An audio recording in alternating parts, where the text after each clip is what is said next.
జీ5 ఉండగా మీ favourite TV shows ని మీరు అస్సలు మిస్ అవ్వలేరు. Complete free. నన్ను క్షమించండి నాన్న. అమ్మ ప్రస్తావన వస్తే మీకు నచ్చదని తెలుసు, మీరు డిస్టర్బ్ అవుతారని తెలుసు, కానీ కావాలని చేసిన తప్పు కాదు నాన్న. తెలిసి చేసినా తెలియక చేసినా మనం చేసే పని వల్ల ఎదుటి వాళ్ళు ఇబ్బంది పడనంత వరకు మంచిదే. అది తెలుసుకొని ప్రవర్తించాలి. ఇంకెప్పుడు అలా మాట్లాడను నాన్న. నా వల్ల మీరిలా భోంచేయకుండా మధ్యలో వచ్చేయడం నేను తట్టుకోలేకపోతున్నాను నాన్న. తప్పు నేను చేస్తే శిక్ష అందరికీ వేశారు, కింద ఎవరూ భోజనం చేయలేదు నాన్న.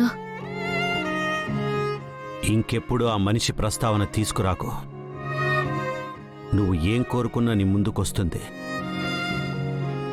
అలా అని నా మనసుకి బాధ కలిగించేవి కోరుకోకు. ఈరోజు కలిగిన ప్రతి మూమెంట్ నాకు చాలా స్పెషల్. చాలా హ్యాపీగా ఉన్నాను. అదంతా నీ వల్లే. కానీ ఇప్పుడు నీ వల్లే మొత్తం స్పాయిల్ అయింది. సారీ నాన్న. అమ్మాయి గారు, పెద్దయ్య గారిని రెస్ట్ తీసుకునివ్వండి. నేను నాన్నని చాలా బాధ పెట్టాను రాజు. బాధ పెట్టిన విషయం పదే పదే గుర్తు చేస్తే పెద్దయ్య గారు ఇంకా ఎక్కువ బాధపడొచ్చు. మీరు కిందికి వెళ్ళండి. పెద్దయ్య గారిని ప్రశాంతంగా వదిలేయండి. పెద్దయ్య, అన్నీ మర్చిపోయి మీరు విశ్రాంతి తీసుకోండి. రేపు ఎన్నికల ఫలితాలు రాబోతున్నాయి.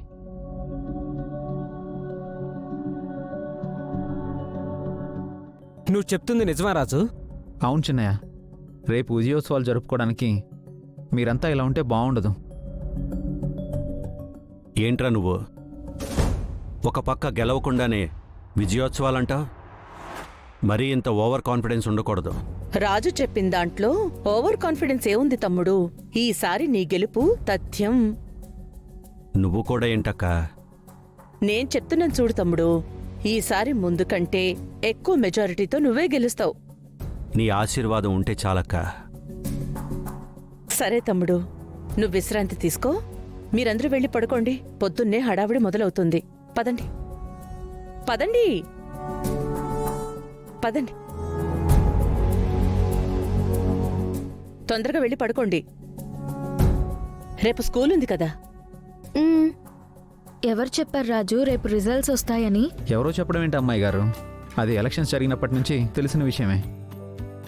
మనమే పెద్దయ్య గారి పుట్టినరోజు పనులు ఉండి మర్చిపోయాం. నాన్న ప్రతి విషయంలో నిన్ను చూస్తే నాకు కుళ్ళుగా ఉంటుంది రాజు. నాన్నని నాకంటే నువ్వే ఎక్కువ ప్రేమిస్తావనిపిస్తోంది. అలా ఏం లేదమ్మాయి గారు. బిడ్డ ప్రేమ వేరు, బంటు ప్రేమ వేరు. ఫీల్ అవ్వకుండా ముందు భోంచేయండి. లేదు రాజు, రేపు రిజల్ట్స్ వచ్చేంత వరకు ఉపవాసం ఉంటాను. మీరు ఉపవాసం ఉన్నా లేకపోయినా పెద్దయ్య గారు గెలుస్తారు అమ్మాయి గారు. గెలిచినప్పటికీ హుషారుగా ఉండకుండా ఉపవాసంతో నీరసంగా ఉండడం ఎందుకు చెప్పండి? నాన్న విషయంలో తప్పు చేశాను, దానికోసమైనా ఉంటాను. సరే, మీ ఇష్టం. జీ5 యాప్ డౌన్లోడ్ చేసి అన్ని ఎపిసోడ్స్ పూర్తి ఉచితంగా చూడండి.